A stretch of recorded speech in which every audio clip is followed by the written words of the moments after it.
સ્વાધ્યાય ટીવી.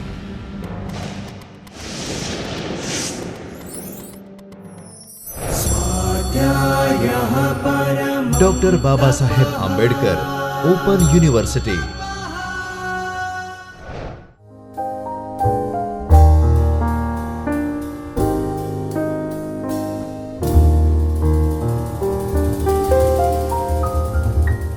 નમસ્તે મિત્રો, ગયા વ્યાખ્યાનમાં આપણે કાર્ય વિશ્લેષણથી ગુણાંકન સંદર્ભે કાર્ય વિશ્લેષણ વિશે માહિતી મેળવી હતી, જેમાં મુખ્યત્વે આપણે કાર્ય વિશ્લેષણનો અર્થ, તેની વ્યાખ્યા, તેના પ્રકારો, તેની પ્રક્રિયા અને તેના ફાયદાઓ વિશે વિગતે માહિતી મેળવી વિષયને સમજવાનો પ્રયત્ન કર્યો હતો, એનો ખ્યાલ સ્પષ્ટ કર્યો હતો.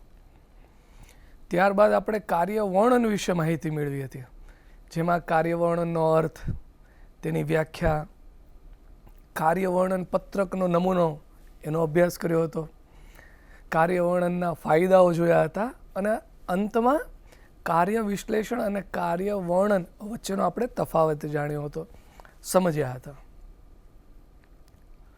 આજના વ્યાખ્યાનમાં આપણે કાર્ય જરૂરિયાત વિશે અને બીજો મુદ્દો છે કાર્ય મૂલ્યાંકન વિશે વિગતે માહિતી મેળવશું અને ખ્યાલ સ્પષ્ટ કરીશું.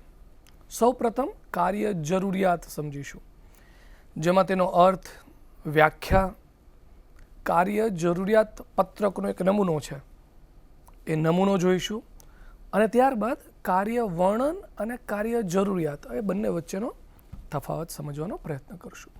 ત્યારબાદ આપણે કાર્ય મૂલ્યાંકન વિશે વિગતે માહિતી મેળવીશું, જેમાં આપણે કાર્ય મૂલ્યાંકનનો અર્થ, તેની વ્યાખ્યા જોઈશું, તેના હેતુઓ, તેની પ્રક્રિયા, કાર્ય મૂલ્યાંકનની વિવિધ પદ્ધતિઓ વિશે માહિતી મેળવશું, તેના ફાયદાઓ જોઈશું અને અંતમાં તેની મર્યાદાઓ, ગેરફાયદાઓ વિશે વિગતે માહિતી મેળવશું અને વિષયને સમજવાનો પ્રયત્ન કરીશું. તો સૌ પ્રથમ આપણે કાર્ય જરૂરિયાતથી શરૂઆત કરીએ. કાર્ય જરૂરિયાત, જોબ સ્પેસિફિકેશન. કાર્ય જરૂરિયાતનો અર્થ અને તેની વ્યાખ્યા સમજીએ તો કહી શકાય કે કોઈ પણ પ્રકારનું કાર્ય કરવા માટે કર્મચારીમાં કેવા પ્રકારની લાયકાત કે ગુણો હોવા જરૂરી છે, તેની માહિતીને કાર્ય જરૂરિયાત તરીકે ઓળખવામાં આવે છે. શ્રી ડેલ લિયોડર જણાવે છે કે કાર્ય જરૂરિયાત પણ કાર્ય વિશ્લેષણની પેદાશ છે. યુનાઇટેડ સ્ટેટ્સ એમ્પ્લોયમેન્ટ સર્વિસ દ્વારા આ શબ્દ પ્રયોગ પ્રચલિત થયો છે. કાર્ય માટે વ્યક્તિગત કેવી લાયકાત હોવી જોઈએ તેની સંક્ષિપ્ત યાદી એટલે કાર્ય જરૂરિયાત. ફરીવાર રિપીટ કરું છું, કાર્ય માટે વ્યક્તિગત કેવી લાયકાત હોવી જોઈએ તેની સંક્ષિપ્ત યાદી એટલે કાર્ય જરૂરિયાત. કાર્ય જરૂરિયાત કેવા પ્રકારની વ્યક્તિ, જેમ કે બુદ્ધિશાળી વ્યક્તિ, અનુભવ એટલે બુદ્ધિશક્તિ એની વ્યક્તિગત, વિશિષ્ટ અને લાગણીશીલ વ્યક્તિ વગેરે માટે જરૂરી છે, તે વર્ણવે છે. કાર્ય જરૂરિયાતો નક્કી કરવા માટે કોઈ પણ કાર્યમાં વ્યક્તિએ કઈ ફરજો બજાવવાની છે તેનો અભ્યાસ કરવામાં આવે છે. કાર્ય ફરજોને આધારે કર્મચારીમાં કઈ લાયકાતો કે ગુણો હોવા જરૂરી છે તે નક્કી થઈ શકે છે. કર્મચારી જરૂરી લાયકાતો કે ગુણો ધરાવતો હોય તે નક્કી કરવા માટે પુરાવો આપી શકાય તેવી લાયકાતો નક્કી કરવામાં આવે છે. દાખલા તરીકે બાંધકામ ક્ષેત્રે કુશળતા ધરાવતા હોય તે માટે સિવિલ એન્જિનિયરની ઉપાધિ, વાણિજ્ય ક્ષેત્રે કુશળતા ધરાવતા હોય તે માટે કોમર્સની બીકોમ, એમકોમ, MBA વગેરેની ઉપાધિ મેળવેલી હોવી જોઈએ. કર્મચારીની ભરતી અને પસંદગીની વિધિમાં યોગ્ય કર્મચારી પસંદગી કરવામાં કાર્ય જરૂરિયાતનો અભ્યાસ ખૂબ જ જરૂરી છે. કાર્ય જરૂરિયાતોની જેટલી સ્પષ્ટતા તેટલું ભરતી અધિકારીનું કાર્ય સરળ બને છે. ઉપરાંત તાલીમ, બઢતી, બદલી વગેરેમાં પણ જરૂરિયાતો અભ્યાસમાં મદદરૂપ નીવડે છે. આ બધી જ વિગતોનો કાર્ય જરૂરિયાતોમાં કેવી રીતે એને સમાવેશ કરી રજૂ કરવામાં આવે છે તે જાણવા માટે કાર્ય જરૂરિયાતનો નમૂનો તપાસવું રસપ્રદ બને છે. એ આપણે હવે નમૂનો જોઈએ. કાર્ય જરૂરિયાત પત્રકનો નમૂનો એ આપ સ્ક્રીન પર જોઈ શકો છો. જોબ સ્પેસિફિકેશન પત્રકનું ફોર્મ, જોબ સ્પેસિફિકેશન ફોર્મ, એમાં શરૂઆત કરીએ. શું લખ્યું છે? તો સૌથી પહેલાં લખ્યું છે 1 નંબર છે કાર્ય. કાર્ય કયું છે? તો જણાવે છે કે દર્શાવ્યું છે ટેલિફોન ઓપરેટરનું કાર્ય છે. બીજું શું છે? કાર્ય ફરજ. તો ફરજમાં શું શું આવે?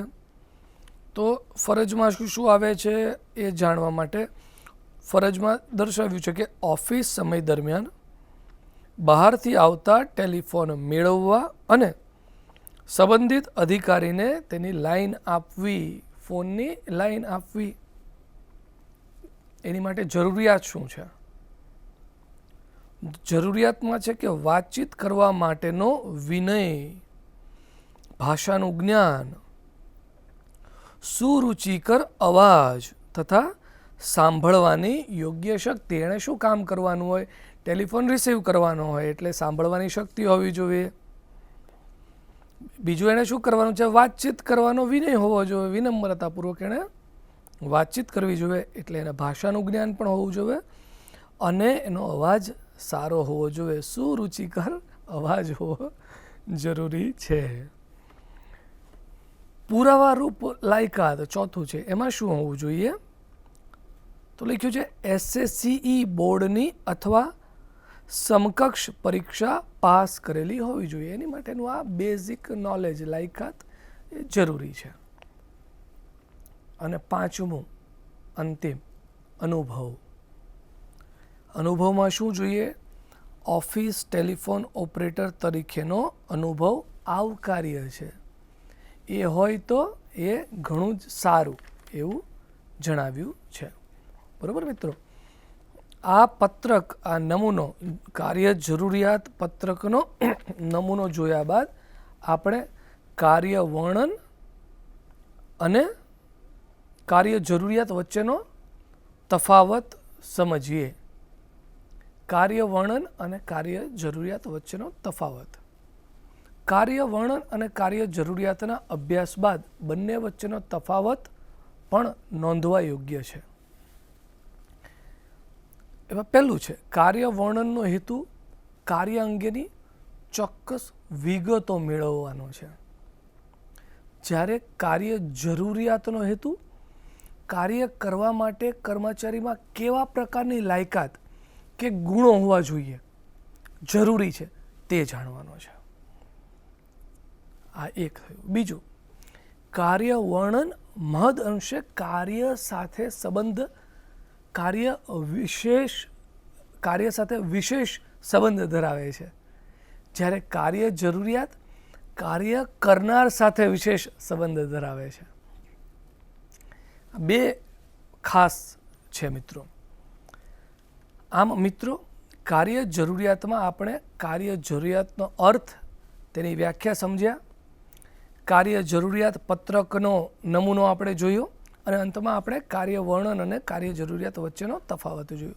એને સમજવાનો પ્રયત્ન કર્યો. હવે આપણે કાર્ય મૂલ્યાંકન વિશે વિગતે માહિતી મેળવીએ, જેમાં આપણે કાર્ય મૂલ્યાંકનનો અર્થ સમજીએ, તેની વ્યાખ્યા જોઈએ, તેના હેતુઓ જોઈએ, તેની પ્રક્રિયા છે એ પ્રક્રિયા જોઈએ, કાર્ય મૂલ્યાંકનની વિવિધ પદ્ધતિઓ છે તે પણ સમજીએ, તેના ફાયદાઓ અને અંતમાં તેની મર્યાદાઓ વિશે વિગતે માહિતી મેળવવાનો પ્રયત્ન કરીએ, વિષયને સમજવાનો પ્રયત્ન કરીએ. કાર્ય મૂલ્યાંકન. કાર્ય મૂલ્યાંકનનો અર્થ અને તેની વ્યાખ્યા. વર્તમાન વાણિજ્યિક અને ઔદ્યોગિક યુગમાં કર્મચારીને વિવિધ કાર્યો બદલ જુદી જુદી જુદા જુદા રીતે વેતન ચૂકવવામાં આવે છે. ત્યારે સહેજે પ્રશ્ન થાય કે આ વેતન વળી કઈ રીતે નક્કી કરવામાં આવતું હશે? આવો પ્રશ્ન થાય આપણને. પ્રાચીન સમયમાં આવી કોઈ ઝંઝટ નહોતી. કારીગર તેના કુટુંબનું ભરણ પોષણ કરી શકે તેટલું વળતર તેને આપવામાં આવતું હતું. જ્યારે આજે કાર્યના પ્રમાણમાં વેતન આપવામાં આવે છે. આજે કાર્યનું તુલનાત્મક મહત્ત્વ વધુ છે. તેથી કાર્યનું મૂલ્યાંકન કરી વેતન દર નક્કી કરવામાં આવે છે. કાર્ય મૂલ્યાંકનમાં એક કાર્યને બીજા કાર્યના સંદર્ભમાં મૂલવવામાં આવે છે. તેમાં કાર્યના મૂલ્યને અસર કરતા મહત્ત્વના પરિબળો ધ્યાનમાં લઈને તેનું મૂલ્યાંકન કરવામાં આવે છે. તેથી કર્મચારીને પ્રત્યેક કાર્ય માટે ન્યાયી અને યોગ્ય વેતન મળી શકે. મૂલ્યાંકનનો સૌ પ્રથમ ઉપયોગ 1871માં યુએસએના સિવિલ સર્વિસ કમિશને કર્યો હતો. ત્યારબાદ ક્રમશઃ તેનો વિકાસ થયેલો જોવા મળે છે. શ્રી કિમ્બ્લાસ અને કિમ્બ્લાસ કાર્ય મૂલ્યાંકનની વ્યાખ્યા આપતા જણાવે છે કે કાર્ય મૂલ્યાંકન એ એકમમાંના પ્રત્યેક કાર્યનું સંબંધિત મૂલ્ય નક્કી કરવાનો અને આવા કાર્યનું વ્યાજબી વેતન શું હોઈ શકે તે નક્કી કરવાનો અને રજૂ કરવાનો પ્રયત્ન છે. બહુ સરસ એમણે વાત કરી. બીજા તજજ્ઞ શ્રી ડેલ યોડર કાર્ય મૂલ્યાંકનની આ પ્રમાણે વ્યાખ્યા આપે છે. એ કહે છે કે કાર્ય મૂલ્યાંકન એ એવી કાર્યવાહી છે જેમાં એક એકમના કાર્યનું તુલનાત્મક મૂલ્ય તેના જેવા બીજા એકમના કાર્ય સાથે વસ્તુલક્ષી દૃષ્ટિકોણથી નક્કી કરવામાં આવે છે. એ મહત્વનું છે કે કાર્ય મૂલ્યાંકન એ કાર્ય આંકણી એટલે કે જોબ રેટિંગની કાર્યવાહી છે. કર્મચારીની આંકણી નથી. જોબ રેટિંગ માત્ર છે, કાર્યનું મૂલ્યાંકન છે. એ કર્મચારીની આંકણી નથી. આ વ્યાખ્યામાં જણાવાયું છે તેમ કાર્ય મૂલ્યાંકનમાં કર્મચારીને ધ્યાનમાં લીધા સિવાય એક કાર્યનું બીજા કાર્યની સરખામણીમાં મૂલ્યાંકન કરવામાં આવે છે. સંક્ષિપ્તમાં કહેવું હોય તો કહી શકાય કે કાર્ય મૂલ્યાંકન એ કાર્ય મૂલવવાની પ્રક્રિયા છે. કાર્ય મૂલ્યાંકન એ કાર્ય મૂલવવાની પ્રક્રિયા છે. કાર્ય મૂલ્યાંકનના હવે હેતુઓ આપણે જોઈએ. કાર્ય મૂલ્યાંકનનો મુખ્ય હેતુ વેતનના માળખાને વ્યવસ્થિત, સરળ, તર્કસંગત અને ન્યાયી બનાવવાનો છે. શું છે? વેતનના માળખાને વ્યવસ્થિત, સરળ, તર્કસંગત અને ન્યાયી બનાવવાનો છે, જેથી કામદારોમાં વેતન ભેદ અંગેનો અસંતોષ, પૂર્વગ્રહ, શંકા કુશંકા વગેરે દૂર કરી શકાય. આ મિત્રો બહુ સામાન્ય હેતુ છે અને બહુ મહત્વનું છે. કામદારોમાં કોઈ પણ પ્રકારનો પૂર્વગ્રહ, અસંતોષ કે શંકા કુશંકા ન રહેવી જોઈએ. એ માટેનો મુખ્ય હેતુ છે. કાર્ય મૂલ્યાંકનની પ્રક્રિયા સમજીએ. કાર્ય મૂલ્યાંકનની પ્રક્રિયામાં આ મુજબના તબક્કાઓ છે. કયા કયા તબક્કાઓ છે એ હવે આપણે જોઈએ. કાર્ય મૂલ્યાંકન માટેના કાર્યો સૌ પ્રથમ નક્કી કરવામાં આવે છે. બીજું છે કાર્ય કરવા માટે જરૂરી તત્વો કે પરિબળો નક્કી કરવામાં આવે છે.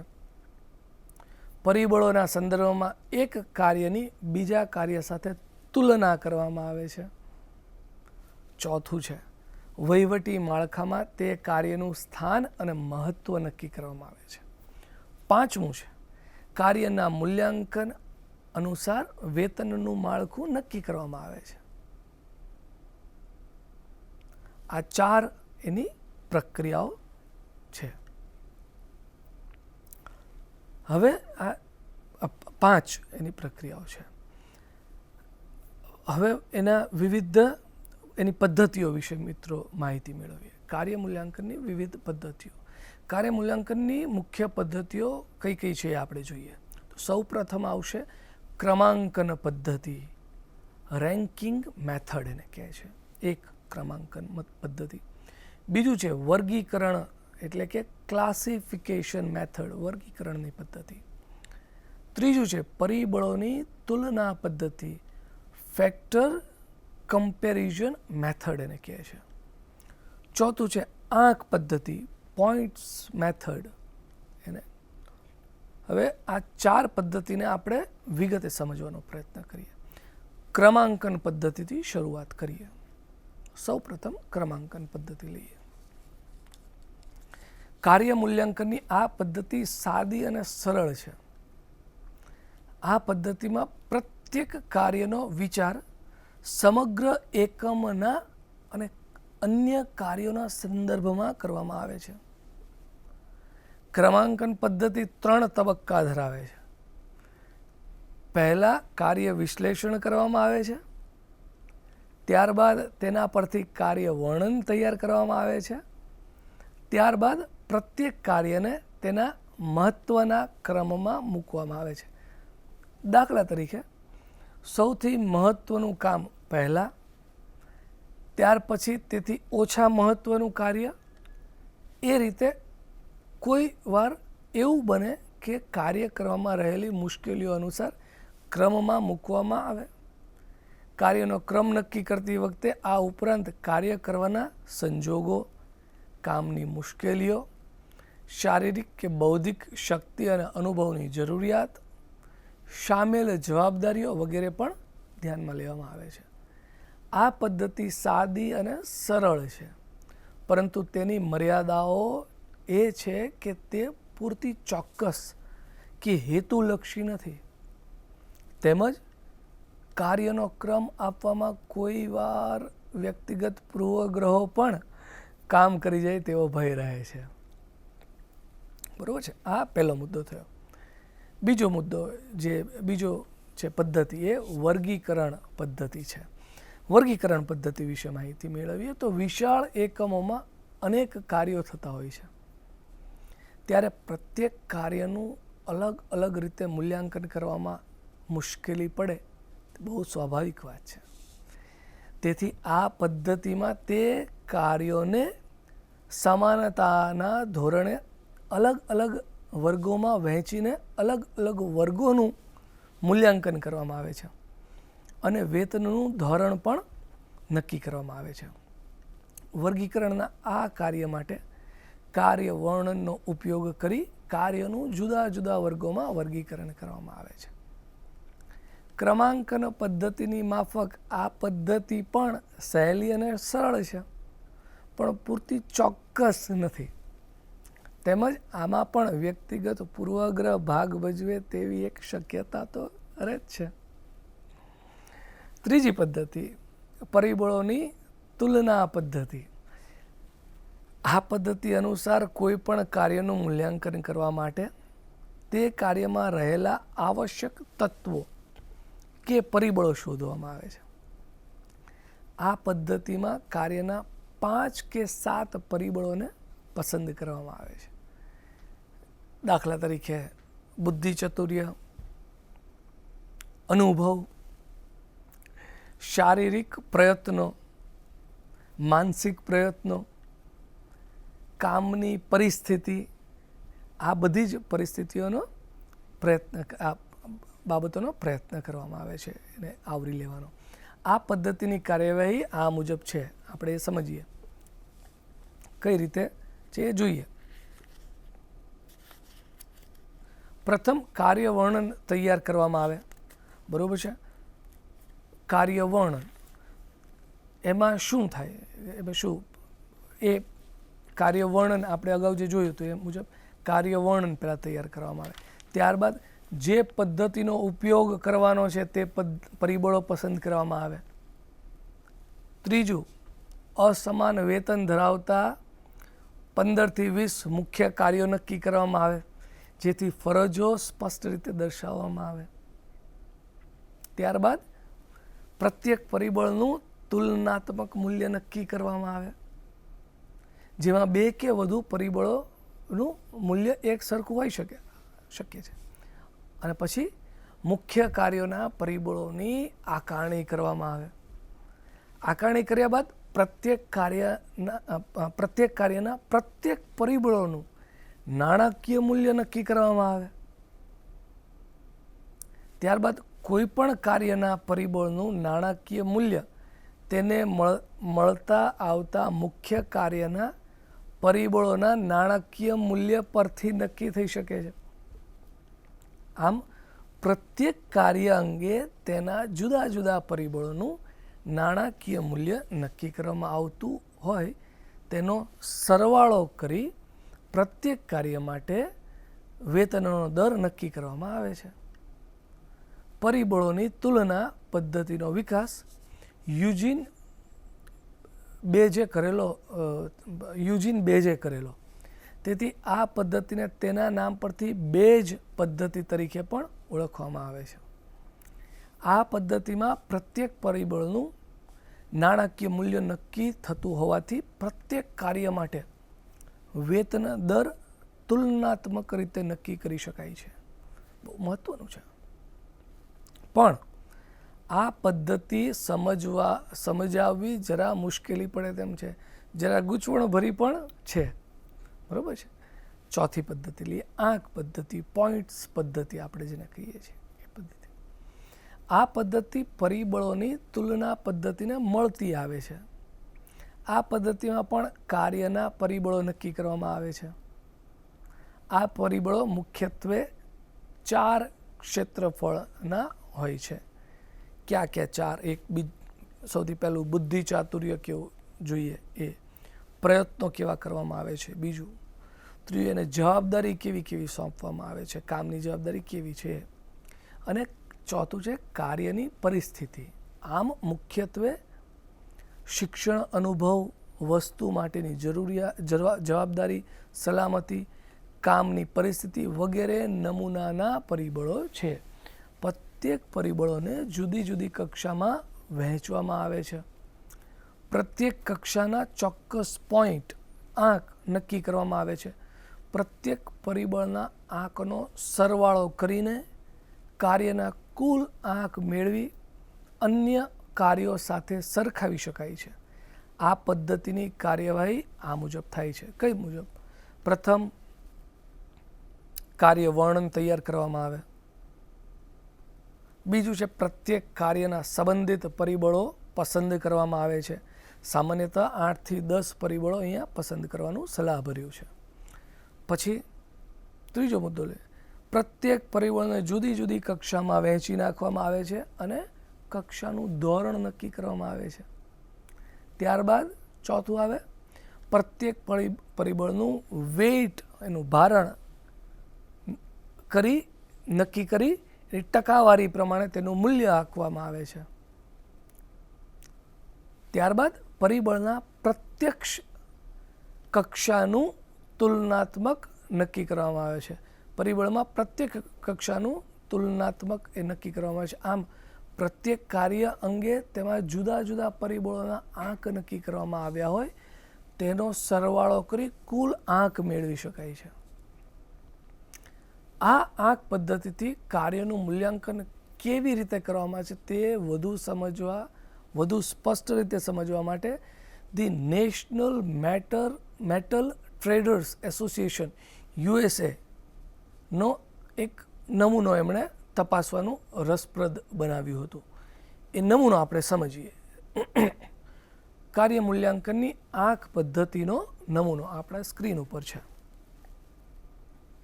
જોઈએ કાર્ય મૂલ્યાંકનની આંક પદ્ધતિનો નમૂનો.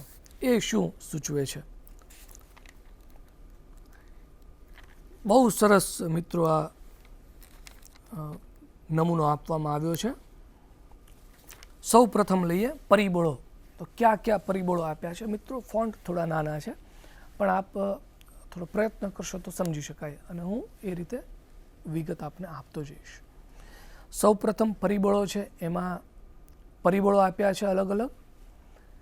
જમણી બાજુ એની સામેની બાજુ પ્રથમ સ્થાન, બીજું સ્થાન, ત્રીજું સ્થાન, ચોથું સ્થાન અને પાંચમું સ્થાન, એમ 5 સ્થાન આપણે આપેલા છે. સૌ પ્રથમ પરિબળોમાં જોઈએ તો બુદ્ધિ ચાતુર્ય એમાં શું શું છે, એ સ્કિલમાં શું શું છે, તો શિક્ષણ, અનુભવ અને સૂઝ, આ 3 બાબતો એમાં દર્શાવી છે. એમાં શિક્ષણને આપ્યું છે પ્રથમ સ્થાનમાં 14 આંક આપ્યા છે, બીજા સ્થાનમાં 28 આંક આપ્યા છે, ત્રીજા સ્થાનમાં 42 આંક આપ્યા છે, ચોથા સ્થાનમાં 56 આંક આપ્યા છે અને પાંચમા સ્થાનમાં 70 આંક આપ્યા છે. એ જ રીતે અનુભવને પણ વિવિધ અંક આપવામાં આવ્યા છે. છેલ્લું સૂઝ, એનામાં સૂઝબૂઝ કેવી હોવી જોઈએ એના પણ આંક આપવામાં આવ્યા છે. ત્યારબાદ બીજો મુદ્દો હતો એ પ્રયત્ન છે. જુઓ, પ્રયત્ન દેખાશે આપને.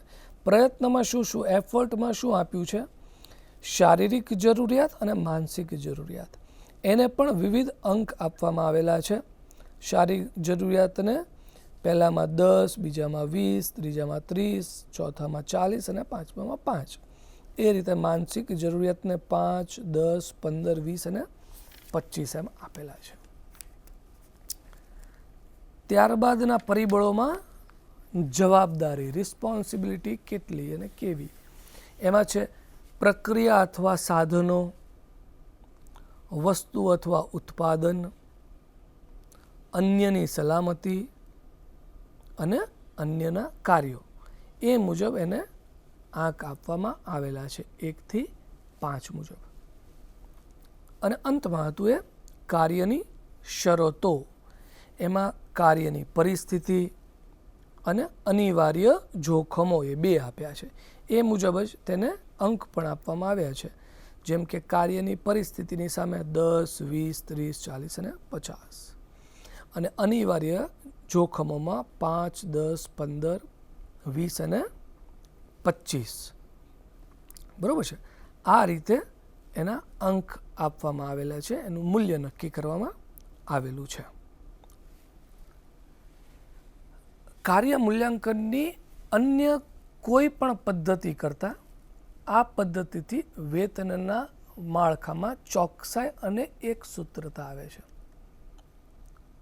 વૈજ્ઞાનિક પદ્ધતિ હોવાથી તેમાં પૂર્વગ્રહ, ભેદભાવ, ગોટાળા વગેરે કરવાનું મુશ્કેલ છે. પણ તેની બીજી બાજુના પરિબળોની કક્ષા અને આંક નક્કી કરવાનું અઘરું પડે છે. આંક જ ઓછા નક્કી કરો તો એ તકલીફ થાય, એટલે એ થોડું અઘરું પડે છે. સુપરવાઇઝરો કર્મચારીઓને ગળે ઉતરે તે રીતે સમજાવવાનું મુશ્કેલ છે. તદુપરાંત આનાથી કારકુની કામ ઘણું વધી પણ જાય છે. બરોબર છે. 5મો મુદ્દો લઈએ, કાર્ય મૂલ્યાંકનની ઉપયોગિતા અથવા તેના ફાયદાઓ. કાર્ય મૂલ્યાંકનની મુખ્ય ઉપયોગિતા અથવા ફાયદાઓ કુલ 7 પ્રકારના છે, જે આ મુજબ છે. હવે આપણે 7 પ્રકારના ફાયદાઓ, તેની ઉપયોગિતા વિશે સમજીએ. અસમાનતા દૂર કરવામાં. પહેલું, કાર્ય મૂલ્યાંકન એ અસમાનતા દૂર કરવામાં. કઈ રીતે? કાર્ય મૂલ્યાંકન કાર્યોના સંબંધિત મૂલ્યો પ્રસ્થાપિત કરે છે. તેથી વેતન દરની અસમાનતા દૂર કરી શકાય છે. પરિણામે વેતનના કારણે ઝઘડા થતા નથી. તેથી ઔદ્યોગિક સંવાદિતા સ્થાપી શકાય છે. બીજું, વ્યક્તિગત પૂર્વગ્રહો દૂર કરવામાં. કાર્ય મૂલ્યાંકનમાં વસ્તુલક્ષી ધોરણે દરનું માળખું નક્કી કરવામાં આવતું હોવાથી વ્યક્તિગત પૂર્વગ્રહ કે ભેદભાવને કોઈ કારણ રહેતું નથી. તેથી કર્મચારીઓમાં જુસ્સો, ધગશ બધું જળવાઈ રહે છે. ત્રીજું, વેતન સંચાલનની ચોક્કસ યોજના સ્થાપવામાં. જ્યારે વિવિધ કાર્યોના વેતન દર નક્કી કરવામાં આવે છે ત્યારે તે સંચાલકોને કાર્યની શરતો અને મૂલ્ય નક્કી કરવામાં એ માર્ગદર્શન પૂરું પાડે છે કાર્ય મૂલ્યાંકન. ચોથો મુદ્દો લઈએ, ઉપયોગિતા. કર્મચારીની પસંદગી, તાલીમ વગેરેમાં સહાયરૂપ બને છે. કઈ રીતે? કાર્ય મૂલ્યાંકન દ્વારા કર્મચારીની પસંદગીની તાલીમ, પસંદગીની તાલીમ, બઢતી, બદલી વગેરે માટે જરૂરી માહિતી મળી રહે છે. તેથી કર્મચારી સંચાલનનું કાર્ય સરળ બને છે. 5મું ઉપયોગિતા કઈ યોગ્ય ધોરણો પ્રસ્થાપિત કરવામાં એ ઉપયોગી છે. વેતન કક્ષામાં વેતન કક્ષાઓ જુદી જુદી હોય છે. આવી જુદી જુદી હોય તો પણ કાર્ય મૂલ્યાંકન સંચાલકોને કારખાનાઓમાં યોગ્ય ધોરણો પ્રસ્થાપિત કરવામાં મદદરૂપ થાય છે. 6ઠ્ઠી ઉપયોગિતા કઈ છે? કાર્ય પરિબળો પર યોગ્ય ભાર આપી શકાય છે. કાર્ય વિશ્લેષણ દરમિયાન પરિબળો નક્કી થાય છે. તે પરિબળો કાર્ય સાથે લાગુ પડવાથી તેનું મૂલ્ય પ્રસ્થાપિત થાય છે અને તે પરિબળો વ્યક્તિ સાથે લાગુ પાડવામાં આવે તો તેઓ કાર્ય જરૂરિયાતનું માળખું રચે છે. એ રીતે ઉપયોગી છે. 7મું ને અંતિમ, દરનું માળખું સરળ બનાવે છે. આમ બહુ મહત્વનું છે મિત્રો, દરનું માળખું સરળ બનાવવું ને.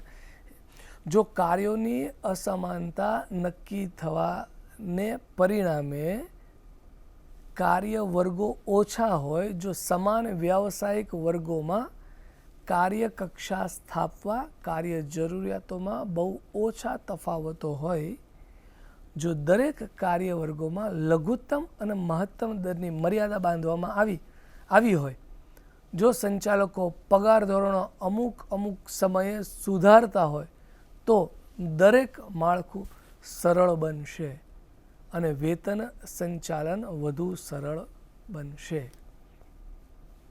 6ઠ્ઠું, કાર્ય મૂલ્યાંકનની મર્યાદાઓ. મિત્રો આ બધા ફાયદાઓ થયા. હવે આપણે એના મર્યાદાઓ અથવા ગેરફાયદાઓ વિશે વાત કરીએ, અથવા ફાયદાઓ અથવા ગેરફાયદા. કાર્ય મૂલ્યાંકનની મર્યાદાઓ અથવા તેના ગેરફાયદાઓ કુલ એવા મિત્રો 6 છે. ક્યાં ક્યાં છે આપણે જોઈએ અને આપણે વિષયની પૂર્ણાહુતિ પછી કરીશું. કાર્ય મૂલ્યાંકન દ્વારા સ્વતંત્ર રીતે વેતનનો દર નક્કી કરી શકાતો નથી, કેમ કે વેતનના દરને અસર કરતા અન્ય પરિબળો પણ એટલા જ મહત્વના છે.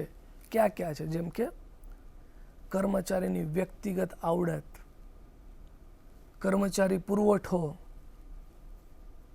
ધારાકીય જોગવાઈઓ, આ બધી જ વગેરે વગેરે જે કાર્ય મૂલ્યાંકનને અવગણે છે. કાર્ય મૂલ્યાંકન આને અવગણે છે.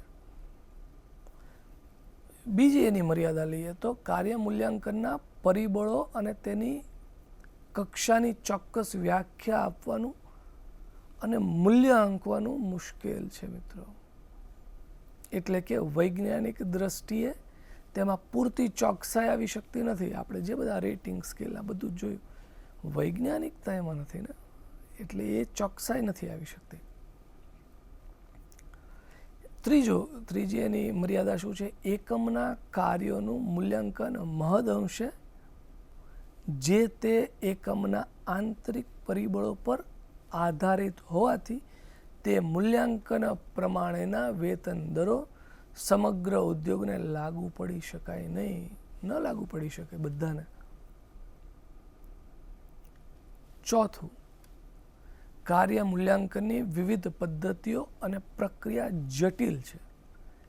તેથી સામાન્ય કર્મચારીને સમજવામાં એ બહુ અઘરી પડે છે. જટિલ છે, આ બધી જ પ્રક્રિયાઓ જટિલ છે, બહુ સરળ ન કહી શકાય. જટિલ હોય એટલે સામાન્ય કર્મચારીને સમજવામાં અઘરી પડે. 5મી મર્યાદા, મૂલ્ય આંકનારના માનસિક વલણો, પૂર્વગ્રહ, ભેદભાવ વગેરે પરિણામ ઉપર અસર કરતા નીવડવાનો ભય રહે છે. બરોબર છે, આ બધા જ મુદ્દાઓ એની મર્યાદાઓ છે. 6ઠ્ઠું, નાના એકમો માટે કાર્ય મૂલ્યાંકન પદ્ધતિ વિલંબકારી અને ખર્ચાળ નીવડે. તેથી નાના એકમોમાં તેનો ઉપયોગ સલાહભર્યો નથી. જો કે મોટા એકમો પણ તેનો ઉપયોગ મર્યાદિત ધોરણે કરતા હોય છે. આવું ધ્યાનમાં આવ્યું છે. આ મિત્રો એની આપણે મર્યાદાઓ જોઈ. આમ મિત્રો, આજના વ્યાખ્યાનમાં આપણે કાર્ય વિશ્લેષણથી ગુણાંકન સંદર્ભે કાર્ય જરૂરિયાત વિશે અને કાર્ય મૂલ્યાંકન, જે છેલ્લું લીધું એ કાર્ય મૂલ્યાંકન વિશે વિગતે માહિતી મેળવી, વિષયને સમજવાનો પ્રયત્ન કરેલો છે. આશા છે કે આપણે વિષયની સ્પષ્ટતા થઈ હશે. વિષયનું અધ્યયન આ પછી પણ ચાલુ રાખજો, જેથી એ દ્રઢ થઈ જાય અને સરસ રીતે આપણા જીવનમાં અને જ્યારે આપ પરીક્ષા આપો ત્યારે પણ સરસ રીતે અને સરળ રીતે લખી શકાય. જ્યાં કાર્ય કરો ત્યાં વધુ સારી સ્પષ્ટતાથી કાર્ય કરી શકાય. મિત્રો, પછીના વ્યાખ્યાનમાં, નવા વ્યાખ્યાનમાં આપણે નવા વિષય સાથે મળીશું. ત્યાં સુધી આભાર.